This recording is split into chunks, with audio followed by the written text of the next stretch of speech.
Rewari computer teacher academy में आपका स्वागत है। इस वीडियो में बात करेंगे DTPLSB TGT कंप्यूटर साइंस के इंग्लिश और रीजनिंग सेक्शन के स्ट्रेटजी और सिलेबस के बारे में, जो कि 40 मार्क्स का आपका आएगा। ठीक है, तो अगर आप चैनल पर हैं तो चैनल को सब्सक्राइब कीजिए, क्योंकि इस चैनल पर कंप्यूटर टीचर की प्रिपरेशन कराई जाती है हर स्टेट की। ठीक है, तो अगर आप प्रीवियस ईयर क्वेश्चन पेपर जो कि मोस्टली स्टेट्स में जितने हो चुके हैं सारे के सारे आपको लिंक डिस्क्रिप्शन में मिल जाएगी। आप शॉर्ट नोट्स और बुक्स के लिंक भी डिस्क्रिप्शन में मिल जाएगी। तो वीडियो को शुरू करते हैं। तो हमने पिछली वीडियोस में जनरल अवेयरनेस, हिंदी और टीचिंग मेथड्स की स्ट्रेटेजी और सिलेबस डिस्कस की हुई है, तो आप देख सकते हैं। तो इस वीडियो को शुरू करते हैं। तो इसमें हम बात करेंगे DTPLSB TGT CS, जो कि पोस्ट कोड है 91/20। सबसे पहले तो हम बात करते हैं इंग्लिश की। तो इंग्लिश की जैसे टॉपिक्स तो काफ़ी ज़्यादा, और आपको प्रिपेयर ऐसे करना है ताकि आपको इस एग्ज़ाम में तो आपको हेल्प मिले ही मिले, और बाकी एग्ज़ाम्स में, क्योंकि जैसे इंग्लिश मोस्टली हर एग्ज़ाम में आती है, तो आपको इस पूरे सेक्शन को अच्छे से करना है। तो आपको करना है क्या, इसमें टेंस, क्लोज टेस्ट की प्रैक्टिस बिल्कुल करनी है। ठीक है, टेंस करनी है। इसके बाद preposition,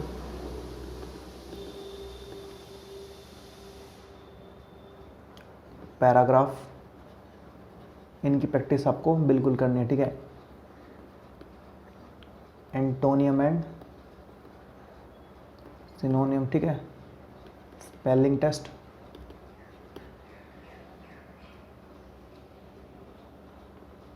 parts of speech,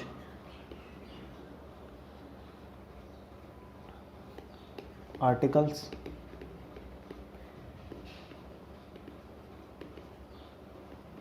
active passive या फिर डायरेक्ट इनडायरेक्ट। ठीक है, आपको करना है। तो ये स्टैंडर्ड टॉपिक्स हैं, ये आपको बिल्कुल करने हैं। इसमें डिपेंड करता है आपका पेपर कैसा आता है। ठीक है, अगर मॉडरेट आया तो आप 11 से 12 मार्क्स ले सकते हैं। ठीक है, अगर इजी आया तो आप 16 to 70 मार्क्स अराउंड आपका स्कोर इसमें कर सकते हैं। आपको इन टॉपिक्स को ज़्यादा अच्छे से करना है। तो बुक के लिंक आपको डिस्क्रिप्शन में मिल जाएगी। तो इंग्लिश का स्टैंडर्ड सिलेबस यही है। ठीक है, 20 मार्क्स के 20 क्वेश्चन आएंगे इसमें।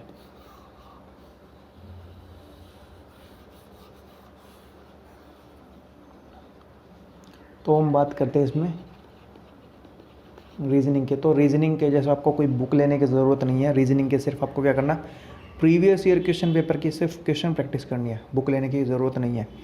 तो इंग्लिश में आपको क्या करना, रीजनिंग में आपको क्या करना है, सीरीज़, नंबर और अल्फ़ाबेट, इसमें दोनों इंक्लूड हैं। ठीक है, कोडिंग,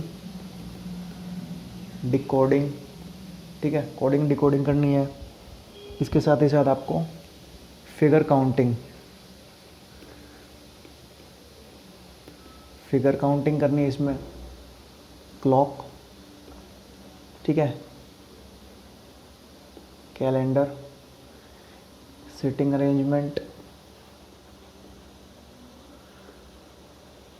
जिसको ऑर्डर एंड रैंकिंग भी बोलेंगे, ऑर्डर एंड रैंकिंग हो गया। ठीक है, तो ये स्टैंडर्ड टॉपिक्स हैं रीजनिंग के। तो इनमें से मेजॉरिटी ऑफ क्वेश्चन आएंगे, जैसे सिलोजिज्म। ठीक है, वेन डायग्राम।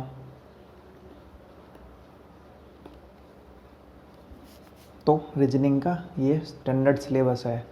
इसके साथ ही साथ आप एक टॉपिक इसमें रह गया, ब्लड रिलेशन।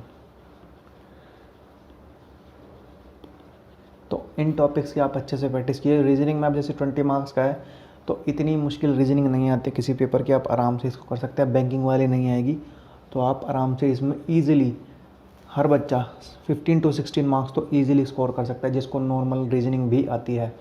ठीक है, तो ये हो गए हमारे 40 मार्क्स। तो हमने एक तरीके से कॉमन पेपर पूरा डिस्कस कर लिया है। अगले वीडियो में हम करेंगे कंप्यूटर साइंस के इंपॉर्टेंट टॉपिक्स। ठीक है, तो इस वीडियो में इतना ही, मिलते हैं।